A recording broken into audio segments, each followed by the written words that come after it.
এখানে দেখো আমরা একটা এক্সাম্পল কনসিডার করছি। তো সেই এক্সাম্পলটা দেখো বলা আছে, এক্সাম্পলটা দেখো রিড আউট করছি। An electrochemical system, electrochemical system মানে সেখানে ইলেকট্রিক্যালের ব্যাপার আছে আর কেমিক্যাল ব্যাপার আছে। যেমন ধরো আমাদের কোনো চামচ থাকে ধরো, বা স্টিলের যে সমস্ত বাসনপত্র থাকে অনেক সময় সেগুলোকে প্লেটিং করা হয়। তো সেই প্লেটিং যেগুলো করা হয় সেই টেকনিকটাই হচ্ছে ইলেকট্রোকেমিক্যাল টেকনিক, বেসিক্যালি অ্যাপ্লাই করা হয়। এনিওয়ে সেটা ডিটেলস আমাদের কি এখানে জানার দরকার নেই। বলছে is model by differential equation x double dot equal to minus x dot plus u, where x and u are function of t. তো x হচ্ছে আমাদের অর্ডিনারি ভেরিয়েবল, u হচ্ছে কন্ট্রোল ভেরিয়েবল। বলছে minimize the cost functional g equal to half 0 to infinity integration, দেখো integration 0 to infinity x square plus alpha u square dt, where alpha is a disposable constant. This is basically a constant. যেহেতু electrochemical প্রবলেমটা বলছে সেই জন্য কনস্ট্যান্টের টাইপটাকে বলা হচ্ছে disposable constant. Disposable constant আমাদের কি, যদি আমরা না ইলেকট্রোকেমিক্যাল সিস্টেম কি ইন ডিটেলস জানতে চাই তাহলে ডিসপোজেবল কনস্ট্যান্ট কি যদি জানার দরকার নেই। আমরা যদি এখন ভাবি alpha is a constant basically, তাহলে চলবে আর কি। তো বলছে minimize this cost functional by choosing the control variable properly, মানে ইউ কে এমন ভাবে চুজ করো যাতে যে তোমার মিনিমাম হয়। এই হচ্ছে প্রবলেম। তাহলে একটা ডিফারেনশিয়াল ইকুয়েশন স্যাটিসফাই করবে, x double dot equal to minus x dot plus u, second order differential equation containing two variables or two unknown x and u, ঠিক আছে। তাহলে ওই second order differential equation satisfy করবে as well as j will be minimum, ঠিক আছে। যে minimum হবে তাহলে কন্ট্রোল ভেরিয়েবল u এর ভ্যালু কি হবে, এটা হচ্ছে প্রবলেম। তো বেসিক্যালি দেখো এই ধরনের প্রবলেম আমরা কখনোই করিনি, যে এটা নাই মিনিমাইজ করছে সেটা তো আমরা নাই ক্লাসিক্যাল মেকানিক্স পড়ার সময় পড়েছিলাম যে কস্ট ফাংশনাল মিনিমাইজ হবে তার করেসপন্ডিং যে মেথড আমরা পড়েছি। কিন্তু এখানে অ্যাডিশনালি হচ্ছে that cost functional should satisfy a differential equation, second order differential equation. Ordinary constant না, it is a second order differential equation. তো যাই হোক, যেহেতু সেকেন্ড অর্ডার ডিফারেনশিয়াল ইকুয়েশন যেহেতু আছে সেজন্য এটাকে আমরা আগের প্রবলেমের মতোই আমরা ফার্স্ট অর্ডারে কনভার্ট করব by introducing the new variables. তাহলে ইন্ট্রোডিউসিং নিউ ভেরিয়েবলস মানে x1 equal two x substitute করছি, আর x2 equal to x1 dot হচ্ছে x1 ডট মানে x ডট বেসিক্যালি। তো এই দুটো ভেরিয়েবল ইউজ করা আছে। তাহলে আমাদের যে ডিফারেনশিয়াল ইকুয়েশন ছিল x double dot minus x dot plus u, সেটা দেখো কনভার্ট হয়ে হচ্ছে x2 dot x2 are you যেমন আছে তেমনি থাকছে। মানে এটা হচ্ছে আমাদের differential equation reduced to your first order differential equation, ঠিক আছে। This is the relation between x1 and x2, সেটা হচ্ছে এখানে। আচ্ছা, আমাদের যে কন্ডিশন কি কি হতে পারে দেখো, এন কন্ডিশন যদি আমরা বার করি x1 and x2, এখানে দুটো ভেরিয়েবলস হচ্ছে স্টেট ভেরিয়েবলস হচ্ছে টু স্টেট ভেরিয়েবল, একটা হচ্ছে x1 অন্যটা হচ্ছে x2, আর কি হচ্ছে কন্ট্রোল ভেরিয়েবল। তাহলে এবার initially when t equal to 0, কারণ ইন্টিগ্রেশনটা আমাদের কি আছে, ইন্টিগ্রেশন হচ্ছে t equal to 0 to t tends to infinity. তাহলে when t equal to 0 then the value of x1 and x1, what are the values of x1 and x1 that are not specified, সেগুলো দেওয়া নেই। কিন্তু যেহেতু একটা physical একটা system, তাহলে কি হতে হবে যে x1 and x2 should be some finite values, ঠিক আছে। x1 x2 কি প্র্যাকটিক্যালি মিন করে সেটার উপরে ডিপেন্ড করে তার একটা আমার ভ্যালুস থাকবে, x1 x2 এর একটা সার্টেন ফাইনাইট ভ্যালু থাকবে।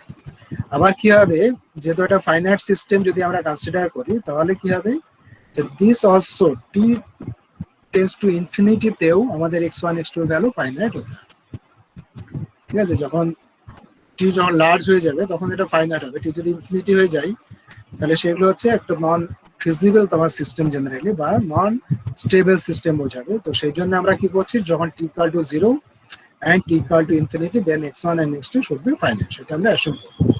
তাহলে এখানে দেখো লেখা আছে যে x1 0 equal to a and x2 0 equal to b, মানে ইনিশিয়াল ভ্যালু যেহেতু দেওয়া নেই সেই জন্য আমরা ধরে নিচ্ছি x1 এর ভ্যালু আর x2 এর value at initial time t equal to 0 আর a and b, ঠিক আছে। এটা আমরা ধরে নিচ্ছি, যদি প্রবলেমে বলা থাকে তো ঠিক আছে। and also we assume that x1 tends to 0 and x2 tends to 0 when t is large, t যখন লার্জ হচ্ছে তখন x1 and x2 both are tends to 0। তো এগুলো আমাদের কি ন্যাচারালি হয়ে থাকে। ঠিক আছে, যখন লার্জ হয়ে যাবে তখন x1 x2 0 হয়ে যাবে, মানে সিস্টেম তোমার স্টপ হয়ে যাবে। এটা হচ্ছে মিনিং আর কি।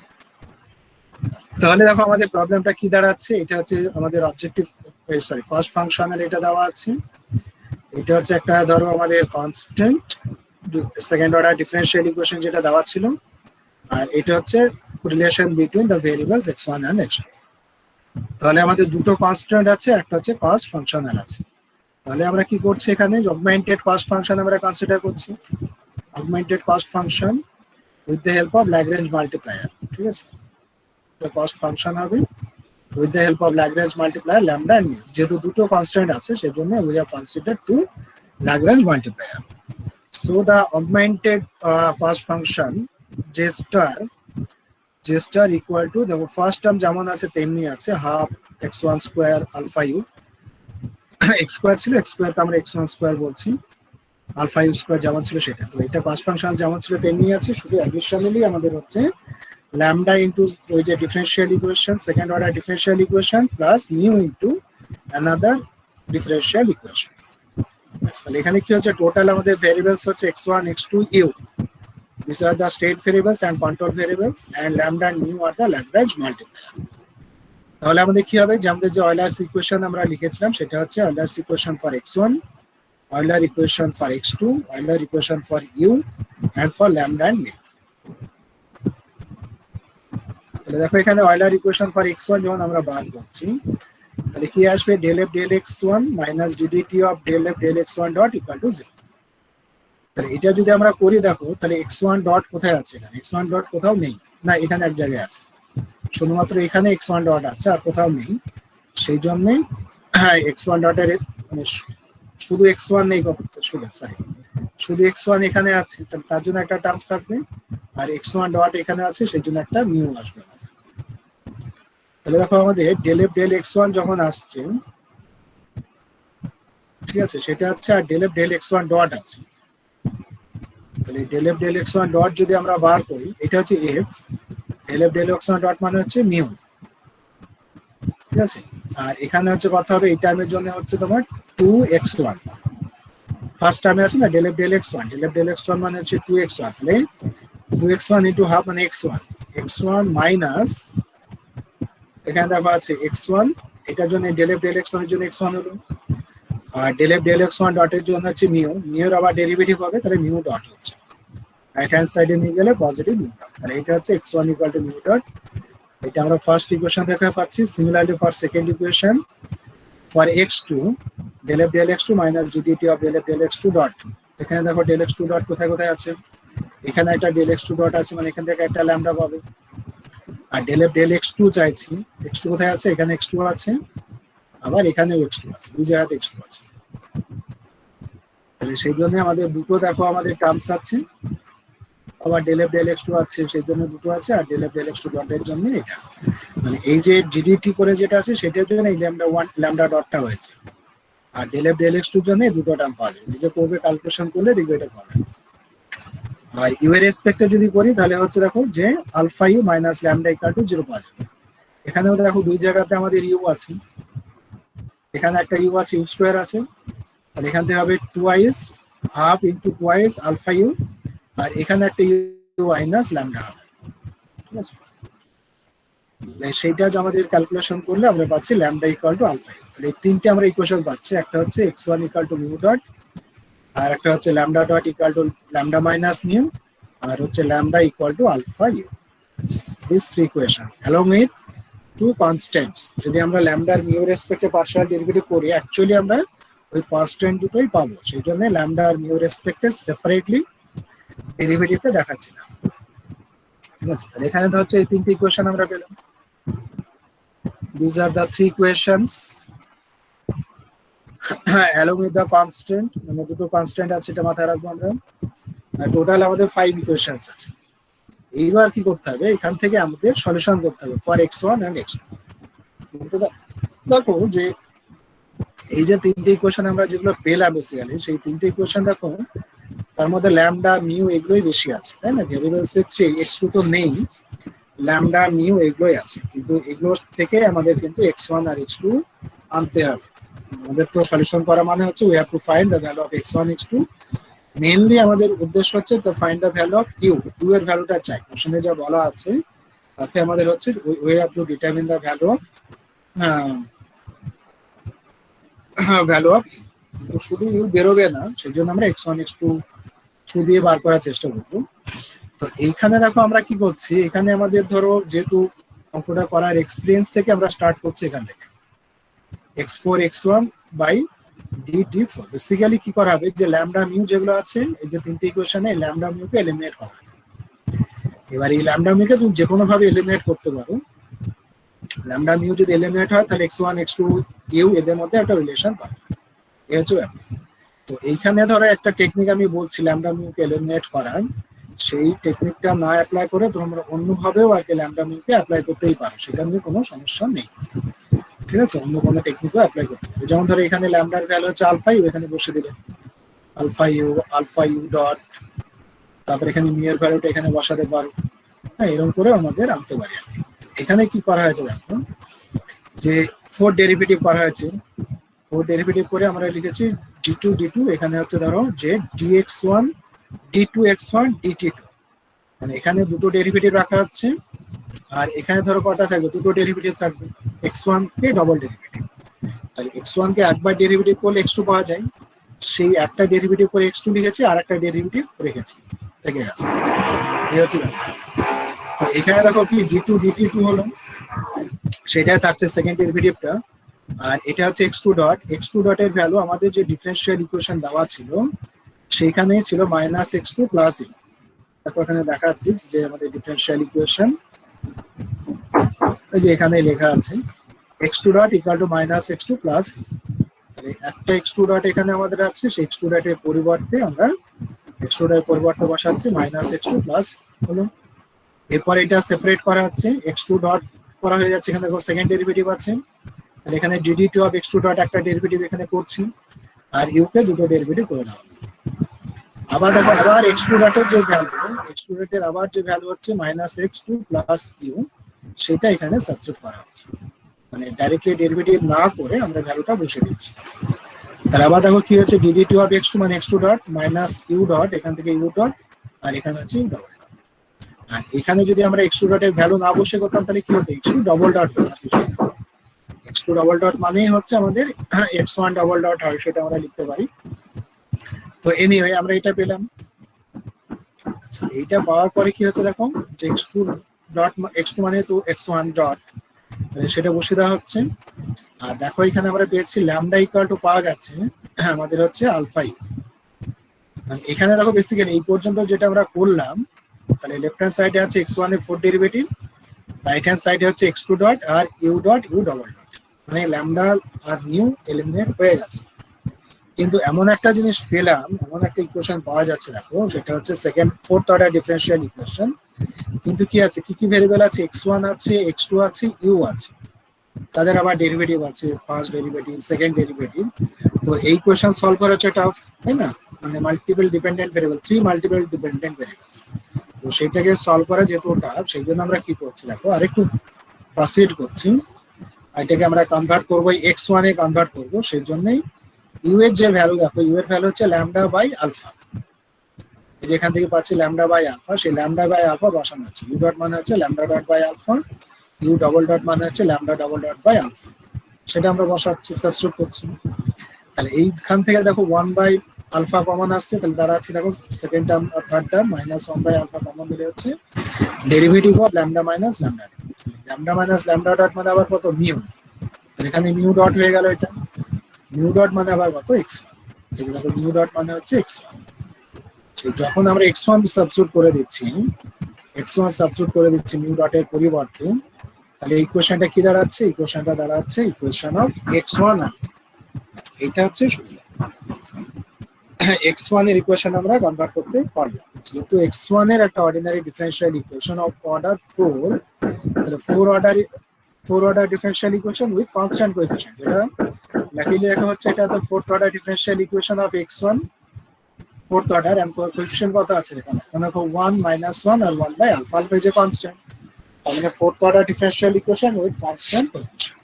তার ডিফারেন্সিয়াল ইকুয়েশনের এই ধরনের ডিফারেনশিয়াল ইকুয়েশনের সলিউশন আমরা বার করতে শিখেছি, ভীষণ সহজ আমরা জানি, and we can solve it easily. তো তাহলে কি হবে, এইটাকে ধরো সলভ করার সময় যেহেতু আমাদের আলফা আছে, তো এই সিম্পলিসিটির জন্য আমরা আলফার ভ্যালুকে 4 ধরে নিচ্ছি। ঠিক আছে, আলফার ভ্যালুকে আমরা 4 ধরছি, যে কোনো একটা ভ্যালু ধরে করছি, কারণ শুধু যদি আলফা থাকে তাহলে কি হবে, দেখো একটু অঙ্কটা দেখতে একটু কমপ্লিকেটেড লাগবে, আর কিছুই না। ঠিক আছে, সেই জন্য আলফার ভ্যালু আমরা একটা 4 ধরলাম। হ্যাঁ, অন্য কিছু ধরেও তুমি করতে পারো।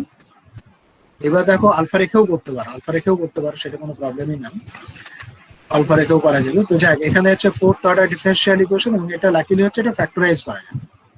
এটা আমাদের ইকুয়েশন, দেখো রাইট হ্যান্ড সাইডে কিছু নেই, 0, তার মানে এটা হচ্ছে হোমোজিনিয়াস ইকুয়েশন, শুধুমাত্র আমাদের সিএফ বার করলেই হবে। তাহলে এই যে 4th অর্ডার যে এটা আছে ডিফারেনশিয়াল ইকুয়েশন যে টার্মটা আছে, সেটাকে ফ্যাক্টরাইজ করলে এরকমই দাঁড়াবে, d + 1/√2 * d - 1/√2 পুরোটার হোল স্কয়ার।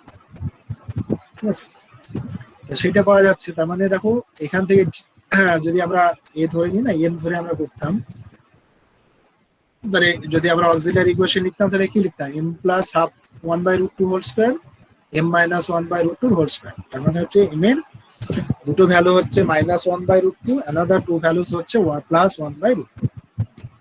আর দুটো ভ্যালু সেম হচ্ছে, m এর ভ্যালু হচ্ছে এখান থেকে পাচ্ছি, দেখো m এর ভ্যালু হচ্ছে -1/√2 দুটো, পরেরটা থেকে m এর ভ্যালু হচ্ছে +1/√2 দুটো যদি হয় তাহলে কি করে লিখতে হয়, আমাদের CF কে এইভাবে লিখতে হয়, C1t + C2 * e to the power -1/√2t।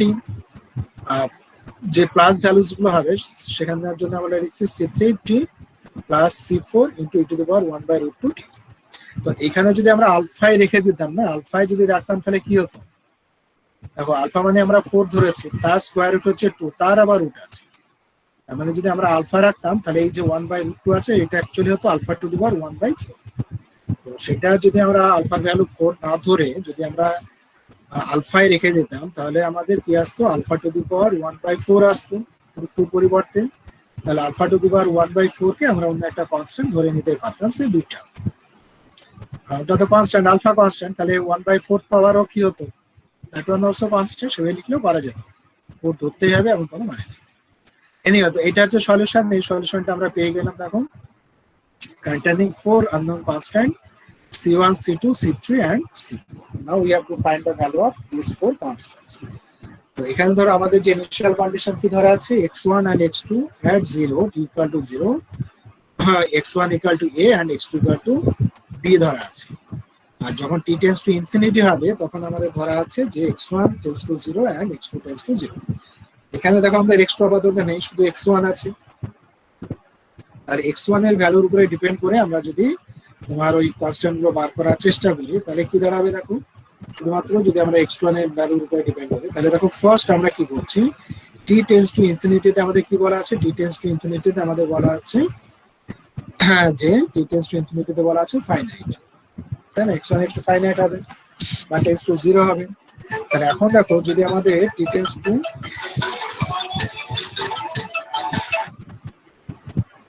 যদি আমাদের ধরো t tends to infinity consider করি আর x1 কে যদি আমরা 0 করতে চাই তাহলে কি করতে হবে, t tends to infinity হলে দেখো এই টার্মটা ফার্স্ট টার্মটা 0 হয়ে যাচ্ছে, t tends to infinity হলো e to the power - t আছে না, e to the power minus something t আছে, তাহলে t tends to infinity বসাই এই টার্মটা 0।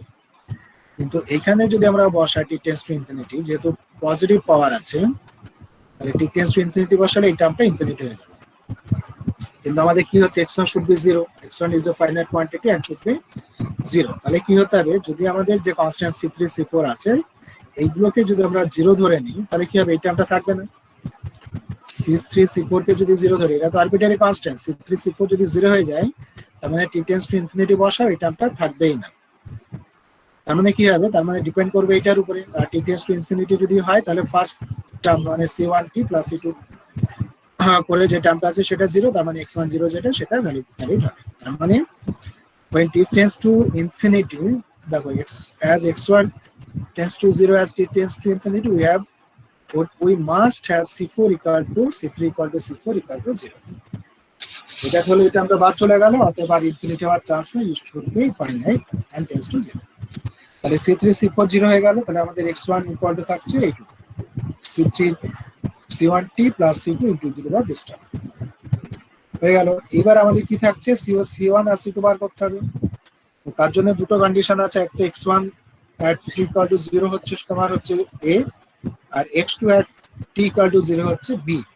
আর x2 কে ইনকর্পোরেট করতে হবে, তার মানে এই যে দুটো কনস্ট্যান্ট আছে বার করতে পারবো না, সেই জন্য আমরা আবার লিখছি যে x2 equal to x1 dot, x1 তো পেলাম in terms of c1 c2, তাহলে x2 equal to x1 dot করলে এটা পাবো, x1 এর ডেরিভেটিভ যদি করো তাহলে এটা আমরা পাবো। একবার ধরো এখানে c1 t প্লাস c2 আছে, এটা ডেরিভেটিভ করো, তাহলে c1 পাওয়া যাচ্ছে, ইনটু টি পাওয়ার যা আছে তেমনি থাকলো, আর মাইনাস এবার কি হবে, ই টু দি পাওয়ার মাইনাস যেটা আছে e to the power e to the power something তার ডেরিভেটিভ, তাহলে e to the power something এর ডেরিভেটিভ করলে -1/√2 এর পাওয়ার যা আছে তেমনি থাকলো, আর তার সাথে c1t প্লাস c2 আনচার্জ থাকলো। এই হচ্ছে x2 এর এক্সপ্রেশন। এবার এখানে বসাও x1 0 equal to a and x2 0 equal to b, এটা x2 হবে x2 0 ইকুয়াল টু b। তাহলে এখানে দেখো x1 0 t যদি 0 বসাও, t 0 বসালে দেখো লেফট হ্যান্ড সাইডে তো a হলো, রাইট হ্যান্ড সাইডে কি হবে, c1 t আছে মানে 0 হবে, তাহলে c2 ইনটু এখানে t এর পাওয়ার হচ্ছে 0, তার মানে শুধু c2 থাকবে, মানে clearly c2 equal to a হয়ে যাচ্ছে। আর x2 এর যে এক্সপ্রেশন দেখো সেটা একটু বড় আছে, t যদি আমরা এখানে 0 বসিয়ে দিই তাহলে আমাদের হচ্ছে c1 থাকবে, c1 হলো, আর t যদি 0 বসাও এখানে c1 এর টার্ম যেটা সেটা বাদ চলে যাচ্ছে, আর e এর টার্মটা 1 হচ্ছে, তার মানে থাকছে 1/√2 ইনটু c2, তাহলে b এর ভ্যালু হচ্ছে এটা, তাহলে b এর ভ্যালু হচ্ছে এক্সপ্রেশন, আর এর b এর ভ্যালু না, আমাদের c1 আর c2 বার করতে হবে, c2 হচ্ছে a আর c1 equal to b plus 1/√2 a, তাহলে এখানে আমরা লিখলাম তাই c1 equal to b plus 1a/√2 and c2 equal to a, this are the solution. তাহলে আমরা ক্লিয়ারলি দেখো a পেয়ে গেলাম, x1 পেয়ে গেলাম, x1 পেয়ে গেলাম ধরো c1 c2 ভ্যালু বসিয়ে, আর x2 আমরা যেহেতু লিখেছিলাম x2 যে এক্সপ্রেশন সেখানেও c1 c2 যেখানে যেখানে আছে সেখানে সেখানে সাবস্টিটিউট করলাম, পরে সিম্পলিফাই করলে এটা বার হলো, মানে b minus b plus a/√2 into t/√2 into e two the power this. So this is the expression for x2. x1 x2 আমরা পেলাম, কিন্তু আমাদের কোশ্চেনে ছিল যে কন্ট্রোল ভেরিয়েবলের ভ্যালু বার করা, কন্ট্রোল ভেরিয়েবল আমাদের বার করতে হবে। এখন কন্ট্রোল ভেরিয়েবল দেখো আমাদের যে ডিফারেনশিয়াল ইকুয়েশন যেটা ছিল, যে সেকেন্ড অর্ডার ডিফারেনশিয়াল ইকুয়েশন ছিল, সেখানেই দেখো কন্ট্রোল ভেরিয়েবল একা একাই আছে। সেকেন্ড অর্ডার যে ডিফারেনশিয়াল ইকুয়েশন আমরা আবার ব্যাক করি, এই যে দেখো এটা হচ্ছে সেকেন্ড অর্ডার ডিফারেনশিয়াল ইকুয়েশন, এখান থেকে কন্ট্রোল ভেরিয়েবল ইউ কত হচ্ছে, ইউ সমান হচ্ছে x2 ডট প্লাস x2, তাই না, ইউ সমান x2 ডট প্লাস x2, তাহলে আমরা আবার চলে যাচ্ছি ওখানে x2 ডট প্লাস x2 তে, তাহলে এই যে u equal to x2 dot plus x2। তো এখানে আমাদের কি আছে, x2 যেহেতু এক্সপ্রেশন আমরা পেয়েছি, যে x2 এর এক্সপ্রেশন হচ্ছে এইটা, তাহলে x2 ভ্যালুটা ডাইরেক্টলি বসাও, আর x2 এর ডট পরে এটাকে একবার ডেরিভেটিভ করো, করলে পরে এক্সপ্রেশনটা আসবে, এটা কিন্তু ক্যালকুলেট করতে হবে, ঠিক আছে। তো আমাদেরকে ক্যালকুলেশন করতে হবে, করলে দেখা যাবে এক্সপ্রেশনটা হবে, এখানে ডিটেইলস ক্যালকুলেশনটা করা নেই, কারণ just simply algebraic calculation you can find the value of u easily. এখন দেখো কি হচ্ছে, এখানে যে ইউ এর যে এক্সপ্রেশনটা আমরা পাচ্ছি সেই এক্সপ্রেশনটা পাওয়া যাচ্ছে, অ্যানসারটা পাওয়া যাচ্ছে ইন টার্মস অফ টি, তাই না, u in terms of t, x1 in terms of t, x2 in terms of t, সবাইকে আমরা টি এর টার্মে বার করছি। এখন যদি ধরো আমাদেরকে যদি বার করতে বলে যে ইউ এর ভ্যালু, কন্ট্রোল ভেরিয়েবলের ভ্যালু বার করো in terms of x1 and x2 not t, ঠিক আছে। এখানে যে ইউ এর ভ্যালু পাচ্ছি এটা আমাদের কোশ্চেনে দেওয়া ছিল, সেটা পাওয়া যাচ্ছে the answer of the control variable u in terms of t. এবার যদি আমাদেরকে বলে যে find the value of the control variable u in terms of the state variables x1 and x2, then we have to proceed as follows, ঠিক আছে। তাহলে এইভাবে আমাদের এবার যদি আমরা চাই যে x1 x2 টার্মে বার করতে চাই, তাহলে আমরা ধরে নিতে পারি যে u equal to a1 x1 plus a2 x2, where a1 a2 are some constants, ঠিক আছে। মানে এইভাবে আমরা বার করতে পারবো u এর value in terms of x1 x2 বার করতে পারবো। তাহলে আমাদের কি করতে হবে, এখন ধরে নিচ্ছি যে u ইকুয়াল টু এরকম ফর্মের হবে, ঠিক আছে, যে linear combination of x1 and x2 gives the value of u।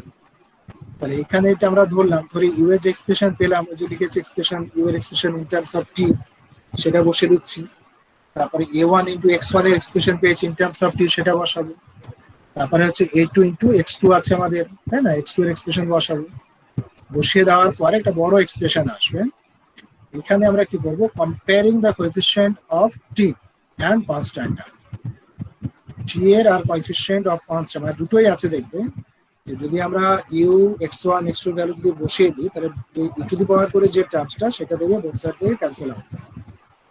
তো বোথ সাইড থেকে যদি ক্যান্সেল হয়ে যায় তাহলে তোমার কি করে থাকবে, তো টি ইনটু সামথিং আর কনস্ট্যান্ট।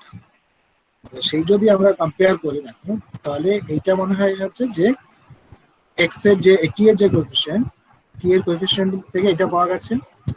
আমার মনে হচ্ছে টি এর কোএফিসিয়েন্ট বোথ সাইডে ইকুয়েট করা খুব একটা ঝামেলা না করবে, বলে টি এর কোএফিসিয়েন্ট থেকে এটা পাওয়া গেল, এটা যদি সিম্পলিফাই করা যায় তাহলে এরকম পাচ্ছে রিলেশন বিটুইন a1 a2 আর কনস্ট্যান্ট টার্মকে কম্পেয়ার করলে মনে হয় এটা পাওয়া যাবে, কোনো একটা করলে একটা পাওয়া যাবে। তাহলে এখান থেকে দেখা হচ্ছে a1 আর a2 এর মধ্যেকার রিলেশন পাচ্ছি। We have two equations in terms of for a1 and a2. This is the first equation and this is the second equation. তাহলে কি হচ্ছে যে এই দুটোকে যদি আমরা সলভ করলে পারি a1 এর ভ্যালু হচ্ছে মাইনাস হাফ আর a2 এর ভ্যালু পাওয়া যাবে 1 মাইনাস রুট।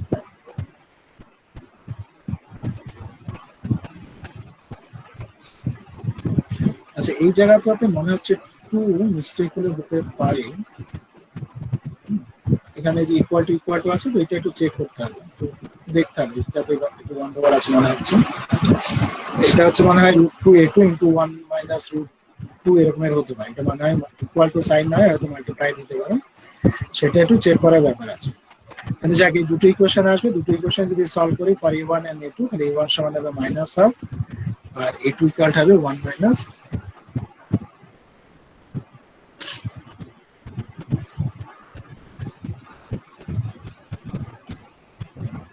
ঠিক আছে, তাহলে কি হচ্ছে a1 a2 আমরা পেয়ে গেলাম, তার মানে u সমান কত হচ্ছে minus half x1 plus 1 minus root 2 into x2. So this is the solution in terms of x1 and x2. আর u এর সলিউশন আমরা দুভাবে বার করছি, in terms of t only, আবার আমরা u কে পাচ্ছি in terms of x1 and x2. So this is the solution of the problem.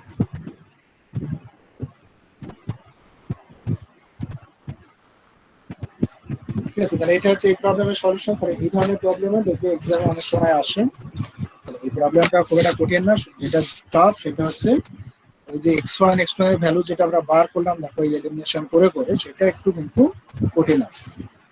মানে x1 x2 যে সলিউশন করলে এই প্রবলেমটার ক্ষেত্রে পার্টিকুলারলি আমরা যেটা দেখলাম সেটা হচ্ছে একটু টাফ ব্যাপার।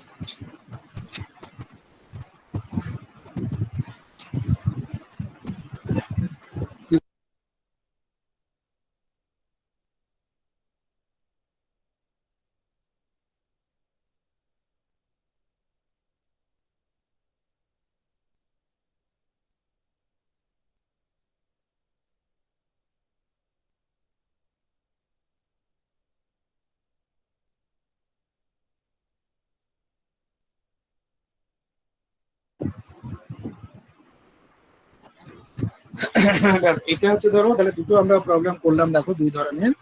তো এই দুটো প্রবলেমকে যদি আমরা খুব কেয়ারফুলি বুঝতে হবে, মাথার মধ্যে ঢোকাতে হবে, তাহলে কন্ট্রোল ব্যাপারটা বোঝা যাবে। এখানে তো ইউকে ডাইরেক্টলি কন্ট্রোল ভেরিয়েবল বলা যাচ্ছে, সেই জন্য আমরা ইউ এর ভ্যালু বার করলাম, মিটে গেল, জাস্ট ম্যাথমেটিক্যালি সলভ করে আমরা অ্যান্সার পাচ্ছি। লাস্ট ক্লাসে যে লাস্ট প্রবলেম করেছিলাম সেখানে কিন্তু কিভাবে সি কন্ট্রোল করছে সিস্টেমকে সেটা কিন্তু ক্লিয়ারলি বোঝা যাচ্ছে। এরপরে আমাদের একটা আছে যেটা আমাদের ধরে পরে যেটা আছে সেটা একটু বলি। তো সেটা হচ্ছে দেখো পরের যেটা আছে সেটা আর একটা মেথড আছে, আমাদের আর এক ধরনের মেথডের কথা বলা আছে, সেই মেথডটা আমরা বলবো আর কি। তো মানে একটা কন্ট্রোল আর কি, এক ধরনের কন্ট্রোলের কথাই বলা আছে। ঠিক আছে, মানে পুরো মেথডটাই হচ্ছে ডিফারেন্ট টাইপের মেথড। তো সেটা এখানে দেখো লেখা আছে ব্যাং ব্যাং। নামটা এরকম কেন আমার জানা নেই, but this is called the bang bang control. এটা একটা এক ধরনের একটা ক্লাসিফিকেশন বলতে পারো, কন্ট্রোল থিওরির একটা ক্লাসিফিকেশন ব্যাং ব্যাং কন্ট্রোল। তো এটা হয়তো ইন্টারেস্টিং আর কি, ব্যাং ব্যাং কন্ট্রোল মানে একটা কাইন্ড অফ কন্ট্রোলকে, এক ধরনের স্পেশাল টাইপের কন্ট্রোলকে বলা হচ্ছে ব্যাং ব্যাং কন্ট্রোল। যেমন ধরো আমরা যে সি দিয়ে যে প্রবলেমটা করেছিলাম মাস স্প্রিং সিস্টেমে, সেখানে সি এর ভ্যালু আমরা এমন ভাবে চুজ করছি যাতে আমাদের বডিটা একটা নির্দিষ্ট জায়গায় থামে, একটা নির্দিষ্ট ভেলোসিটি যেন হয়। তো তো সেইভাবে ধরো আমরা সেটাকে আমরা স্টাডি করেছিলাম, পড়েছিলাম, তাই না? মানে ওইটা কন্টিনিউয়াস ছিল, সি এর ভ্যালুটা আমরা কন্টিনিউয়াসলি চুজ করতে পারি। সি যে কোনো ভ্যালু চুজ করতে পারবে এবং যেভাবে চুজ করবে তার উপরে ডিপেন্ড করে পার্টিকুলার পজিশন, ভেলোসিটি এগুলো আমাদের থাকবে, তাই না? তো সি সেভাবে আমাদের কন্ট্রোল হচ্ছিল। এই ব্যাং কন্ট্রোলটা ওই রকমের না, ব্যাং কন্ট্রোলটা হচ্ছে সাডেন চেঞ্জেস। সেটা দেখো এখানে কয়েকটা সেন্টেন্স লেখা আছে, সেই সেন্টেন্স গুলো বোঝার চেষ্টা করো, তাহলে দেখবে বুঝতে পারবে। তো বলছে in control theory bang control ব্র্যাকেটে লেখা আছে দেখো, two step or on off control, ঠিক আছে? আর টু স্টেপ বলা আছে, তার মানে ব্যাং কন্ট্রোলে দুটো স্টেপ থাকবে, এই হচ্ছে either on step or of steps. তাহলে দেখো অন অফ এর মধ্যে ম্যাজিক কি হচ্ছে, অন অফ এর মধ্যে যদি একটা ধরো আমাদের টিউব লাইটের যদি আমাদের সুইচ থাকে, তাহলে টিউব লাইটটা চলছিল, যে তুমি সুইচ অন অফ করছো অমনি টিউব লাইট অফ হয়ে গেল। তার মানে একটা স্টেটে ছিল, সেই স্টেট থেকে সাডেন চেঞ্জ হয়ে গেল, সাডেন চেঞ্জ হয়ে আর একটা কমপ্লিটলি অফ স্টেজে চলে গেল, তাই না? এই যে সাডেন যে চেঞ্জ হচ্ছে, ধরো যেহেতু তুমি যেই সুইচ অফ করছো অমনি একটা স্টেট থেকে আর একটা স্টেট, মানে রাত্রিবেলায় যদি হয় ঘর ধরো আলো হয়ে আছে, যেই তুমি সুইচ অফ করছো অমনি ঘরটা অন্ধকার হয়ে গেল, একটা ম্যাসিভ চেঞ্জ, হেভি চেঞ্জ হচ্ছে, ইউজ চেঞ্জ হয়ে যাচ্ছে, অ্যাব্রাপ্ট চেঞ্জ হচ্ছে। তো এই ধরনের ঘটনা যদি ঘটে তখন তাকে বলা হচ্ছে ব্যাং কন্ট্রোল। হচ্ছে এই যে দেখো, bang control is a feedback controller that switches abruptly between two states. Abrupt change হবে, হঠাৎ করে চেঞ্জ হচ্ছে বিটুইন টু স্টেটস, এই হচ্ছে ব্যাং কন্ট্রোলের কাজ। দেখো আবার বলছে সেন্টেন্সটা, bang control is a feedback control that switches abruptly between two states, এই হচ্ছে কেস ব্যাং কন্ট্রোল। যদি বলো হোয়াট ইজ ব্যাং কন্ট্রোল, এই সেন্টেন্সটা লিখলেই হবে, bang controller is a feedback controller that switches abruptly between two states. So these controller may be realized in terms of any element that provides hysteresis. Yes. They are often used to control a plant that accept a binary input. For example, the furnace. Blast furnace এর কথা আমরা শুনেছি। বলছে furnace that is either completely on or completely off. Blast furnace আমাদের কি করতে পারে, যে অন থাকতে পারে or off থাকতে পারে। যেমন আমি ধরো একটা টিউবলাইটের সুইচের কথা বলছি, এরকম ব্লাস্ট ফার্নেস যদি আমাদের হয়, সে প্ল্যান্টে থাকে ব্লাস্ট ফার্নেস, যেখানে হিট বেরোয় আর কি, সেই ধরনের জিনিস, সেটা অন থাকতে পারে আর অফ থাকতে পারে। তারপরে দেখো বলা হচ্ছে যে most common residential thermostat are the bang control. Thermostat কোথায় থাকে, আমাদের ফ্রিজের মধ্যে থার্মোস্ট্যাট বলে একটা মেশিন ইনস্ট্রুমেন্ট থাকে, ফ্রিজে দেখবে একটা ডিভাইস থাকে থার্মোস্ট্যাট, যেটা ফ্রিজের টেম্পারেচারকে কন্ট্রোল করে। তো এরকম ভাবে যেখানেই তোমার ধরো ওই দুটো স্টেটের ব্যাপার থাকে, যে একটা কিছু একটা তুমি করলে, এমন কিছু করলে সেটা অন অফ করতে হবে এমন কোনো মানে নেই, কিছু একটা করলে যার জন্য তোমার কি একটা স্টেট থেকে আরেকটা স্টেটে কনভার্ট করতে হবে, এই হচ্ছে ব্যাপার। হ্যাঁ, তো তোমরা এই যে ধরো ক্লাস চলছে, শুনছো, তোমরা শুনতে শুনতে মনে করো তোমরা ওই ভুলভাবে বা ইচ্ছাকৃত ভাবে মনে করো এই গুগল মিটের যে ক্লোজিং বটম আছে এখানে ক্লিক করে দিলে, ক্লাসটা শুনছো, যে ওই বটমে ক্লিক করে দিচ্ছ অমনি কি হচ্ছে, ক্লাস থেকে তুমি বেরিয়ে গেলে, তার মানে তোমার যে স্টেট ছিল সেই স্টেটটা চেঞ্জ হয়ে যাচ্ছে, একটা স্টেট থেকে একটা স্টেটে যাচ্ছে, এই ব্যাপার। এরপরে দেখো ম্যাথমেটিক্যালি আমরা কি বলতে পারি, এগুলো তেমনি রিয়েল এক্সাম্পল হচ্ছে। ম্যাথমেটিক্যালি বলছে দেখো the Heaviside step function, Heaviside step function তোমরা নিশ্চয়ই পড়েছো, যে discrete form is an example of bang control signal. এটা হচ্ছে mathematical example for the bang control Heaviside function, মানে আইদার 1 হবে for say t greater than 0, আর সে 0 আর -1 হবে for say t less than equal to 0। Heaviside function এরকমের হয় না, যে the function say h t equal to 1 for say t greater than or less than equal to 0, আর হয়তো h t এর value হলো 0 আর -1 when t is the complement case। তো এরকম দুটো ধরো স্টেট থাকছে, দুটো কনস্ট্যান্ট স্টেট থাকছে, সেগুলো হচ্ছে Heaviside function. So this is also example of bang control. Mathematically আমরা হেভিসাইড ফাংশনকে কন্ট্রোল ব্যাং কন্ট্রোলের মধ্যে ইনক্লুড করতে পারি বা প্রয়োজন হলে ব্যবহার করতে পারি। বলছে due to the discontinuous control signal, basically এখানে ডিসকন্টিনিউয়াস মানে হঠাৎ করে মানে তোমার ডিসকন্টিনিউটি হচ্ছে, তাই না? সিস্টেমটা একটা চলছে, সাডেনলি চেঞ্জ হচ্ছে, মানে হঠাৎ করে তোমার ডিসকন্টিনিউটি আসবে, হাইলি ডিসকন্টিনিউটি আসবে। Also, discontinuous control signal system that include bang controls are variable structure system, and bang controllers and thus variable structure controller. তো এনিওয়ে যেটা আমরা বলছিলাম সেটা হচ্ছে যে মোটামুটি ব্যাকগ্রাউন্ড কন্ট্রোলে দুটো স্টেটের মধ্যে চেঞ্জেস করা হয়। তো এই ধরনের কন্ট্রোলার তোমার ডিজাইন করা হয়। আচ্ছা, এবার দেখো আমরা একটা এক্সাম্পল কনসিডার করি।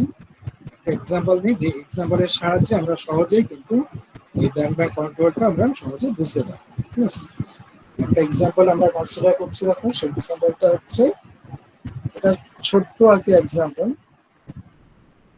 কিন্তু ইন্টারেস্টিং বা প্রবলেমটা ভালো করে বোঝা যায় এটার সাহায্যে।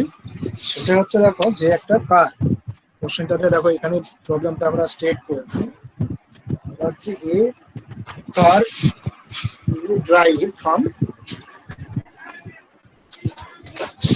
দেখো এখানে সেকেন্ড লাইন থেকে লেখা আছে a car be drive from a stationary position on a horizontal way. মনে করো একটা কার আমাদের বাড়িতে আছে, ঠিক আছে, সেই কারটাকে আমরা মনে করো গ্যারেজ থেকে বার করছি, করে আমরা রিপেয়ার করার জন্য, কারকে রিপেয়ার করার জন্য আমরা এতে নিয়ে যাচ্ছি, গ্যারেজে নিয়ে যাচ্ছি, যেখানে কার রিপেয়ার করে সেখানে নিয়ে যাচ্ছি। তো এখানে let a car be drive from a stationary position on a horizontal way to a stationary position in a garage moving a total distance. মনে করো বাড়ির যে গ্যারেজে কার ছিল সেখান থেকে মনে করো যেখানে রিপেয়ার করা হয় সেই গ্যারেজে আমরা নিয়ে যাচ্ছি, এবং তাদের মধ্যেকার ডিস্টেন্স ধরে নিচ্ছি এ, মানে আমার বাড়ি থেকে গ্যারেজের ডিস্টেন্স হচ্ছে A. The available control for the driver are the accelerator and brake. ঠিক আছে, মানে ড্রাইভার যখন কার চালাচ্ছে তখন কি হবে, সে কি কি করবে না, তো তার কাছে অ্যাক্সিলারেটর আছে, যাতে অ্যাক্সিলারেটরের কাজ কি স্পিড বাড়ানো হয় কমানো হয়, আর হচ্ছে ব্রেক, ব্রেক মানে তো জানো ব্রেক মারলে থেমে যাবে এই সমস্ত ব্যাপার। আর কারের মধ্যে আর একটা অ্যাডিশনাল জিনিস থাকে আদার দ্যান সাইকেল, সেটা হচ্ছে গিয়ার, গিয়ার থাকে, গিয়ার চেঞ্জ করায়। সেটা আমরা সিম্পলিসিটির জন্য ধরে নিচ্ছি যে কার হ্যাজ নো গিয়ার, বা আমরা ভাবতে পারি যে গিয়ার আছে বাট আমরা গিয়ার অ্যাপ্লাই করবো না। ঠিক আছে, গিয়ারের ফাংশনটা এখানে আমরা ধরছি না, ধরে নিবে শুধুমাত্র অ্যাক্সিলারেটর আছে আর হচ্ছে আমরা ব্রেক আছে। ঠিক আছে, এবার তাহলে কি হচ্ছে দেখো যে আমাদের যে হরাইজন্টাল পথ দিয়ে যাবে, নর্মাল যে রাস্তা, সেই নর্মাল রাস্তা দিয়ে যাবে। তাহলে ড্রাইভার কি করছে, আমাদের ধরো বাড়ি থেকে কারটা বার করলো, এবার সে ড্রাইভ করবে, মানে অ্যাক্সিলারেটরের স্পিড কমাবে বাড়াবে, ব্রেক করে আমাদের গাড়ি থামাতে পারে, এই সমস্ত ব্যাপার করে সে নিয়ে যাবে। তাহলে কি হচ্ছে, এটা তো সিম্পল একটা মোশন ইনে স্ট্রেট লাইনের প্রবলেম। তাহলে তার যে ডিফারেন্সিয়াল ইকুয়েশন সেটা কি দাঁড়াচ্ছে না, তো d2x dt2 equal to f।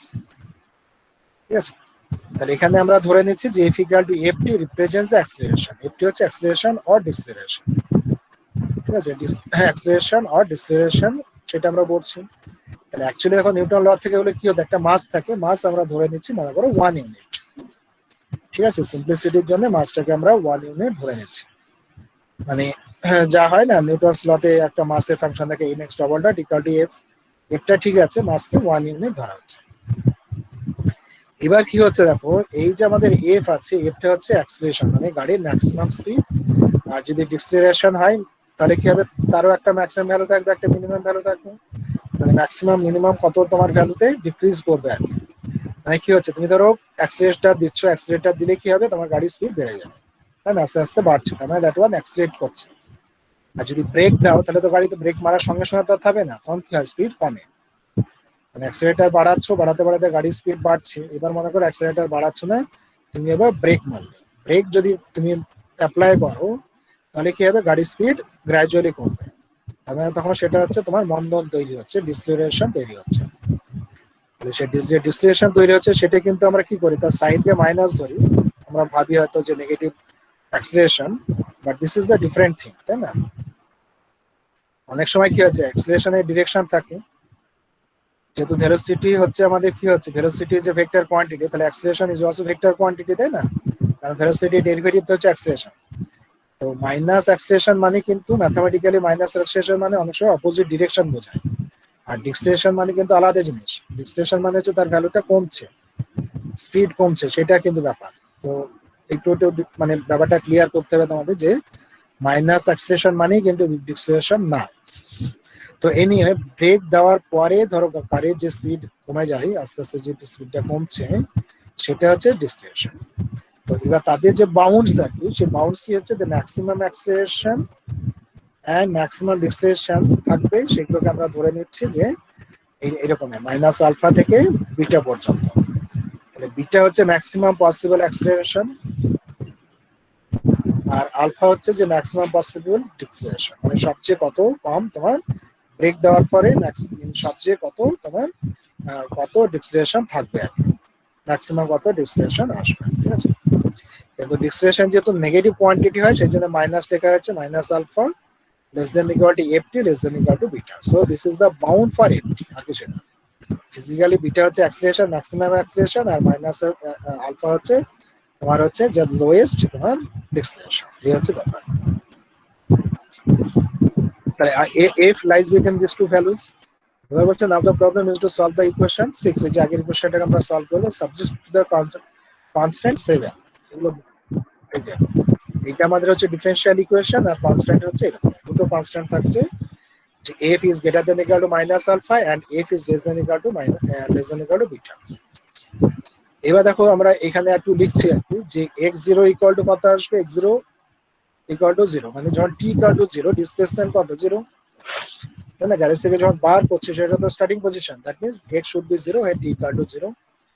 আর যখন t ইকুয়াল টু 0 তার ডেরিভেটিভ কত আসবে, ভেলোসিটি কত আসবে, velocity of the car that should be 0। একদম শুরুতেই যখন আমরা কার ধরো গ্যারেজ থেকে বার করব বাড়ি থেকে, তখন displacement velocity all are 0। So this are the initial condition for x and it velocities or derivative velocity। এবার মনে করো যখন গ্যারেজে যখন নিয়ে যাচ্ছে তখন আমরা ধরে নিচ্ছি যে তার টাইম লাগছে ক্যাপিটাল টি, বাড়ি থেকে গ্যারেজে নিয়ে যেতে যে টাইম সেটা হচ্ছে ক্যাপিটাল টি। তাহলে x at capital T equal to A, আমরা ধরে নিচ্ছি যে the distance between the home garage to the repair garage সেটা হচ্ছে এ ডিস্টেন্স, সেটা আগেই বলা হয়েছে, সেই জন্য হচ্ছে x at t equal to small a. আর ডেরিভেটিভ যেটা আছে ভেলোসিটি কত আসবে যখন আমরা গ্যারেজে পৌঁছে যাচ্ছি, তার মানে টি ইকুয়াল টু ক্যাপিটাল টি, তখন কিন্তু আবার ভেলোসিটি কি হবে 0 হবে, তাই না। তাহলে ইনিশিয়ালি ভেলোসিটি 0 ছিল, আবার এন্ডে যখন গ্যারেজে নিয়ে যাচ্ছে তখন velocity 0। So this are the boundary condition, ঠিক আছে, this are the boundary condition at t equal to 0 and t equal to capital T। তাহলে আমাদের কি হচ্ছে যে নাও দ্য প্রবলেম ইজ, দেখো প্রবলেমটা কি, now the problem is to find out the control f, আমাদেরকে f এর ভ্যালু বার করতে হবে which accomplishes the operation in a minimum time। তার মানে আমাদের ধরো গ্যারেজ থেকে আমরা একদম ওই গ্যারেজে নিয়ে যাব যাতে আমাদের মিনিমাম টাইম লাগে, দিস ইজ দ্য ক্রাইটেরিয়া।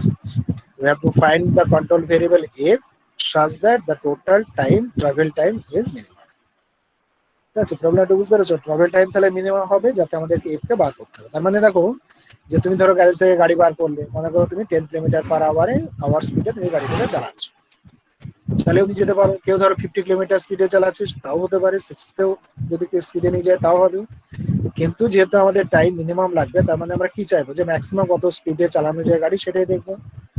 এবার যদি ম্যাক্সিমাম স্পিডে তুমি গাড়ি চালান, মনে করো গাড়ির স্পিড তুমি 80 কিলোমিটার পার আওয়ার করলে, গ্যারেজ থেকে বার করে স্পিড বাড়িয়ে দিলে, অ্যাক্সিলারেটর বাড়িয়ে দিলে, তোমার ম্যাক্সিমাম স্পিড উঠে গেল 80।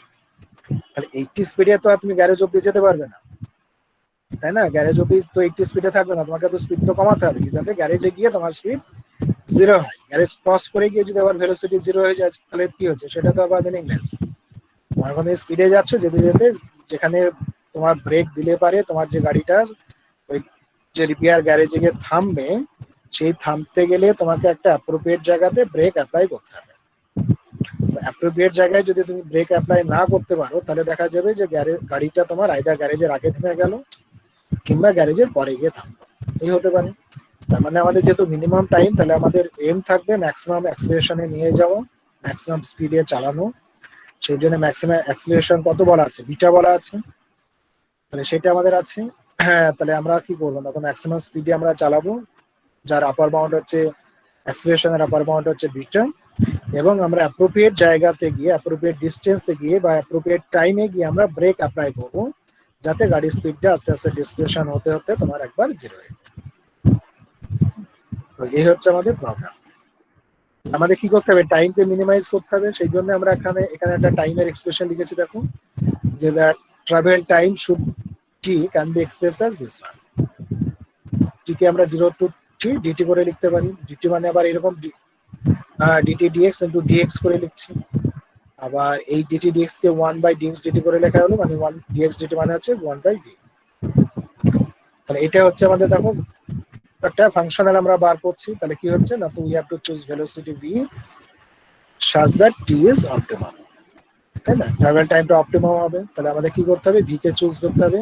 তাহলে এমন ভেলোসিটি আমরা চুজ করব যাতে আমাদের টোটাল টাইমটা কম লাগে, তার মানে একটা ফাংশনাল আমরা পাচ্ছি। এখানে দেখো লেখা আছে v is the velocity of the car. বলছে দেখো regarding v as a function of x we can have the end condition, তাহলে এই কন্ডিশন গুলো থাকবে। তাহলে দেখো ভি এর ভ্যালু 0 আর v equal to a, initially v এর ভ্যালু তো 0, আর ভি এ যখন গ্যারেজে পৌঁছে যাচ্ছে তাহলে আবার 0 হবে। This are the initial and final condition for velocity. Velocity v 0 সমান কত আসবে, 0, এটা তো আগে আমরা বলেছি, সেই জন্য আমরা লিখিনি। আর v at the garage, repairing garage, সেখানেও ভেলোসিটি 0 হয়ে যাবে। এবার দেখো আমাদের তাহলে এফ যেটা আমরা ছিল, আমাদের যে control f equal to second derivative of x, সেটাকে আমরা লিখছি dt of dx dt. Dx dt মানে হচ্ছে ভি, তার মানে এইভাবে অ্যারেঞ্জ করতে করতে আমরা এরকম পেলাম d dx of half of v square. এটা ইজিলি লিখতে পারি, তাই না? এফ কে ধরো সেকেন্ড ডেরিভেটিভ আছে, তো তাকে আমরা এইভাবে লিখলাম যে d dx of half of v square. এই হাফ ভি স্কয়ারকে আমরা একটা নতুন নাম দিয়েছি জি বলে, জি এর সাথে মানে ওই যে গ্র্যাভিটেশনাল অ্যাক্সিলারেশন সেরকম জি না, এটা ধরে না এমনি আরবিটারি এটা নাম, নেম আগে, নেম অফ দ্য ভেরিয়েবলস। তার মানে half V square is denoted by G, তার মানে F equal to dg dx. তাহলে ভি ইকুয়াল টু হচ্ছে আমাদের √2 জি, এটা হচ্ছে ভি এর ভ্যালু। তাহলে আমরা দেখো অ্যাকচুয়ালি এফ কে আমরা ফার্স্ট অর্ডার ডিফারেনশিয়াল ইকুয়েশনে কনভার্ট করলাম, যেখানে ভেরিয়েবল হচ্ছে জি।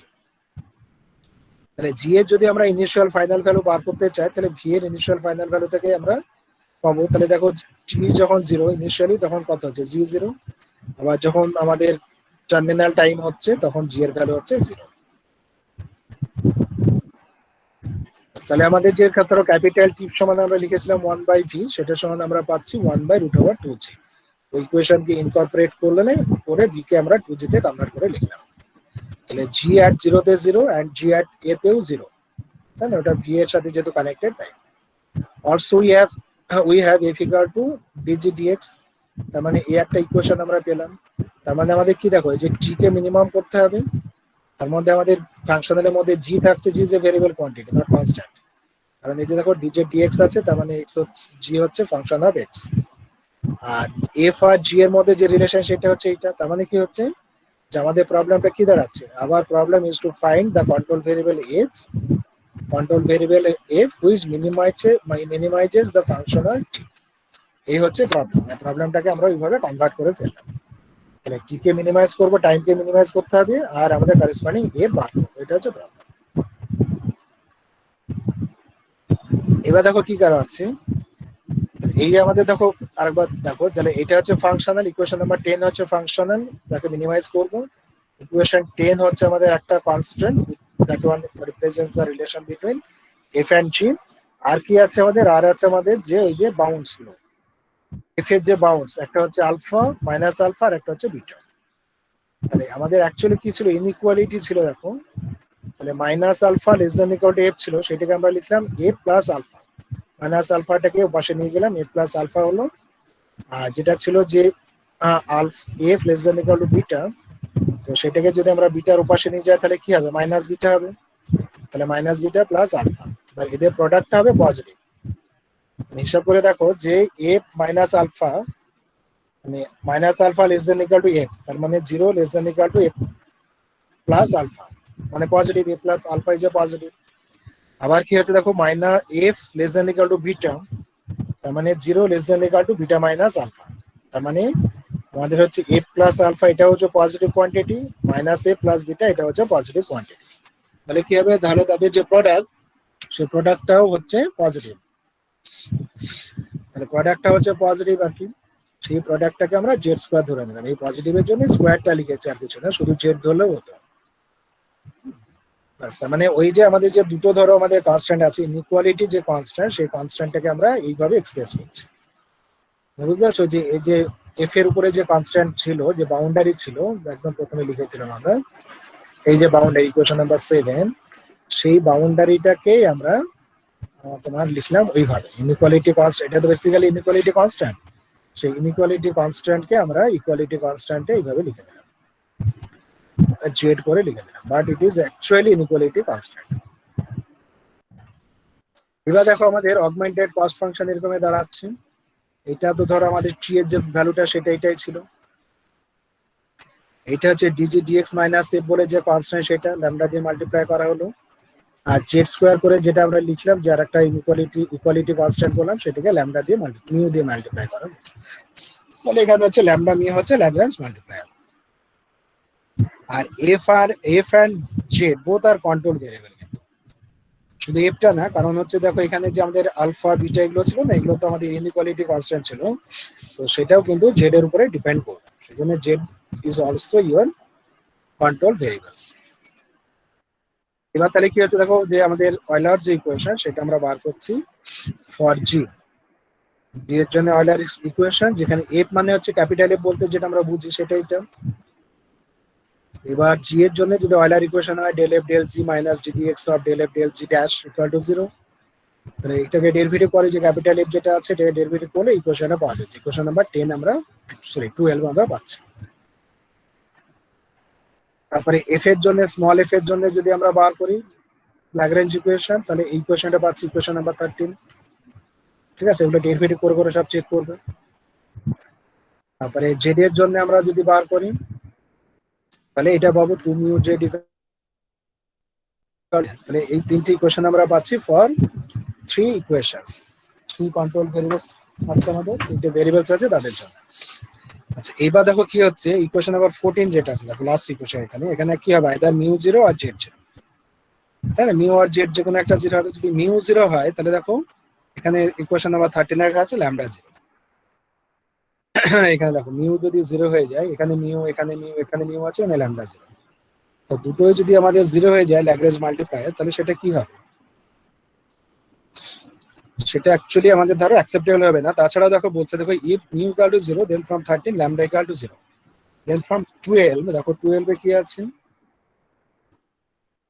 ল্যামডা মিউ যদি ল্যামডাও 0 হয়ে যায় তাহলে এটা 0, ডি ল্যামডা ডিএক্স 0, তাহলে এখানে জি এর পাওয়ার কত আছে, নেগেটিভ আছে, তাহলে জি এর পাওয়ার যদি নেগেটিভ হয় তাহলে কি হবে, জি ইনফিনিট হয়ে যাচ্ছে, that one is not feasible are not possible.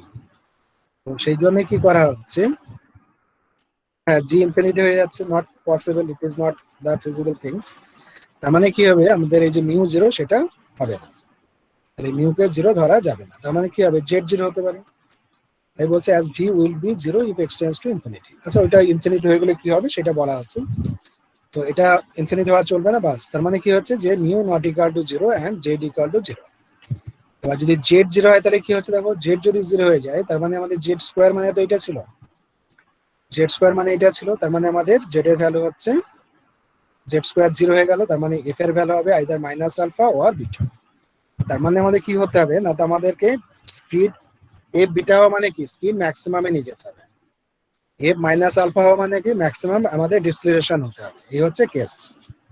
তার মানে এটা আমরা বলছিলাম না যে যেহেতু আমাদের ধরো মিনিমাম টাইমে যেতে হবে, তাহলে একটা অবভিয়াস কন্ডিশন হচ্ছে স্পিডটাকে ম্যাক্সিমামে আনতে হবে, ম্যাক্সিমাম স্পিডে আনতে হবে, তার মানে আমাদের কি টাইম কম লাগবে, এটা আমাদের কমন সেন্স থেকে আসে।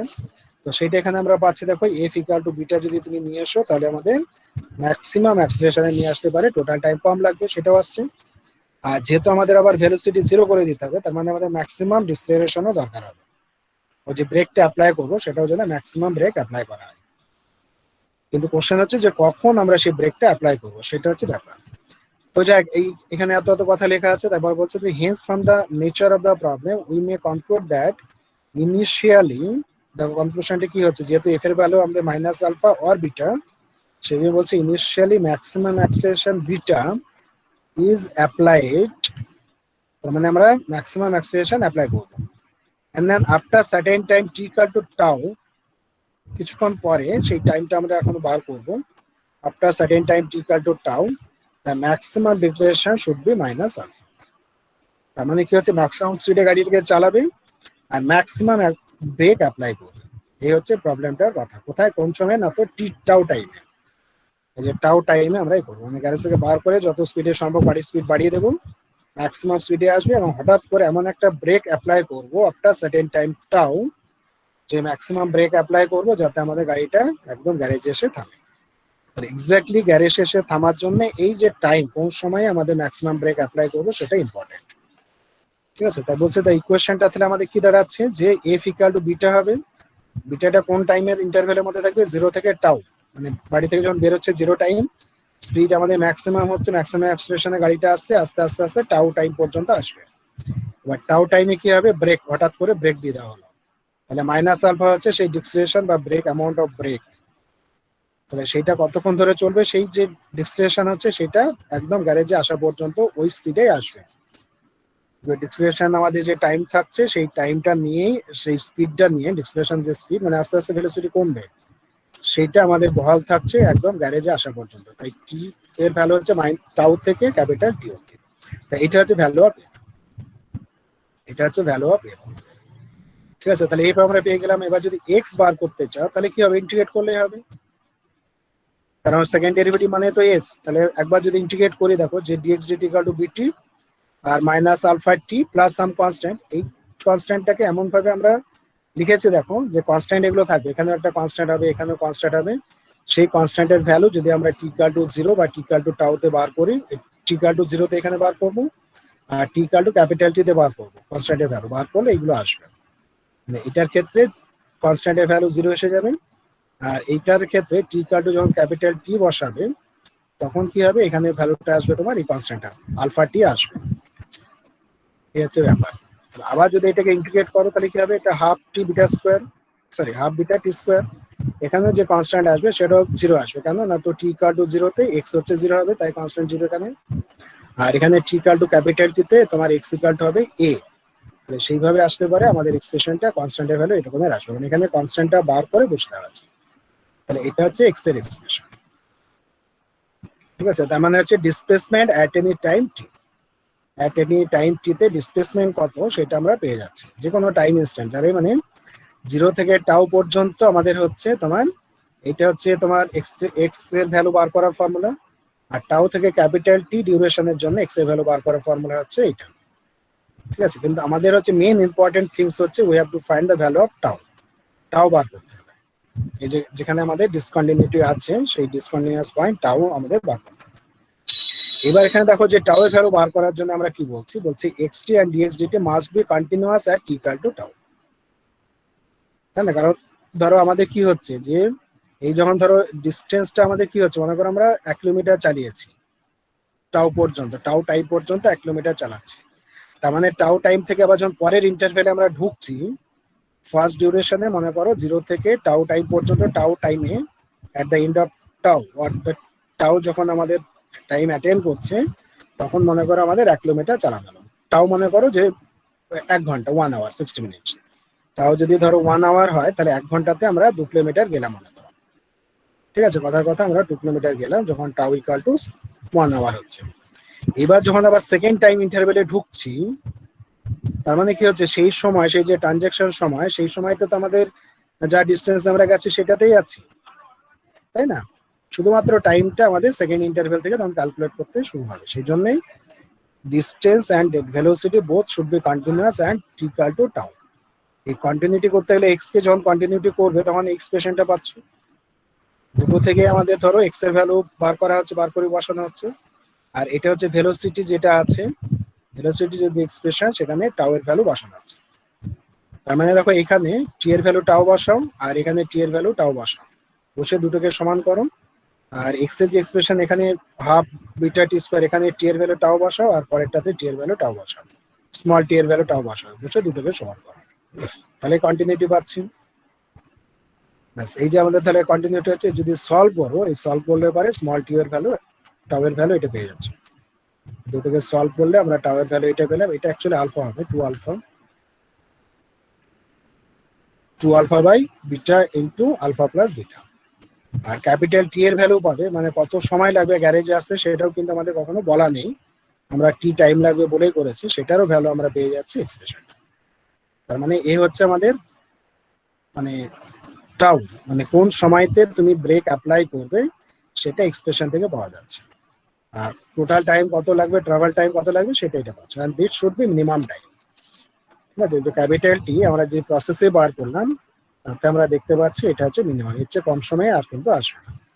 তাহলে এই হচ্ছে ব্যাপার। তার মানে আমরা কি পাচ্ছি দেখো, যদি ডায়াগ্রামেটিক্যালি আমরা রিপ্রেজেন্ট করি, তাহলে এটা হচ্ছে স্টার্টিং টাইম। একদম ধরো আমাদের কি হচ্ছে, আমাদের গাড়িটা আসছে একদম তোমার বিটা অ্যাক্সিলারেশন নিয়ে গাড়িটা আসছে টাও টাইম পর্যন্ত, এই পর্যন্ত বিটা অ্যাক্সিলারেশন নিয়ে আসছে। এই টাওতে এসে হঠাৎ করে আমরা ব্রেক অ্যাপ্লাই করলাম, ব্রেক অ্যাপ্লাই করলে একদম কি হচ্ছে মাইনাস আলফাতে চলে যাচ্ছে, ডিসিলেশন শুরু হয়ে গেল। আমাদের সেই ডিসিলেশন নিয়ে আমাদের চলে আসছে ক্যাপিটাল টি অবধি। তো এইখানে কি হচ্ছে দেখো, টাউ টাইমে আমাদের কি হচ্ছে, অ্যাব্রাপ্ট চেঞ্জ হচ্ছে, মানে স্পিড আস্তে আস্তে বাড়ছিল, অ্যাক্সিলারেশন হওয়ার মানে কি স্পিড আস্তে আস্তে বেড়ে যাচ্ছে, ভেলোসিটি আস্তে আস্তে বাড়ছে, ম্যাক্সিমাম অ্যাক্সিলারেশন বিটা আমাদের অ্যাটেন্ড করছে। হঠাৎ করে তুমি ব্রেক অ্যাপ্লাই করছো, তার মানে ম্যাক্সিমাম ডিসিলেশন, তুমি ম্যাক্সিমাম ব্রেক অ্যাপ্লাই করে দিলে ম্যাক্সিমাম ডিসিলেশন শুরু হয়ে গেল। সেই ডিসিলেশন শুরু হচ্ছে আস্তে আস্তে আস্তে আস্তে, তখন ওই ডিসিলেশনে এসে থেমে গেল। তাহলে এখানেও আমাদের যেহেতু আমাদের অ্যাব্রাপ্ট চেঞ্জ হচ্ছে, যেহেতু ম্যাক্সিমাম স্পিড আস্তে আস্তে বাড়ছিল, সেখানে তুমি ব্রেক মেরে একদম স্পিডকে কমিয়ে দিচ্ছ, তো এখানে হচ্ছে অ্যাব্রাপ্ট চেঞ্জ। তো সেই জন্য এটা হচ্ছে ব্যাক ব্যাক কন্ট্রোল বেসিক্যালি। তুমি বুঝতে পারছো যে হঠাৎ করে যেহেতু আমাদের স্ট্যাটাস চেঞ্জ হচ্ছে, সেই জন্য this problem is solve using the concept of back back control, or we can say this is a back back example of the back back control. যেহেতু হঠাৎ আমরা ব্রেক অ্যাপ্লাই করছি সেই জন্য। তাহলে এই হচ্ছে একটা এক্সাম্পল। তাহলে আইডিয়াটা বুঝতে পেরেছো? তাহলে এটাকে একটু পড়বে, আজকে একটু পড়বে, পড়ে বোঝার চেষ্টা করবে, তাহলে সুবিধা হবে। কিন্তু পরে হয়তো যদি পড়তে চাও হয়তো ভুলে যেতে পারো বা গন্ডগোল হতে পারে, সেজন্য আজকেই পড়ে নেবে।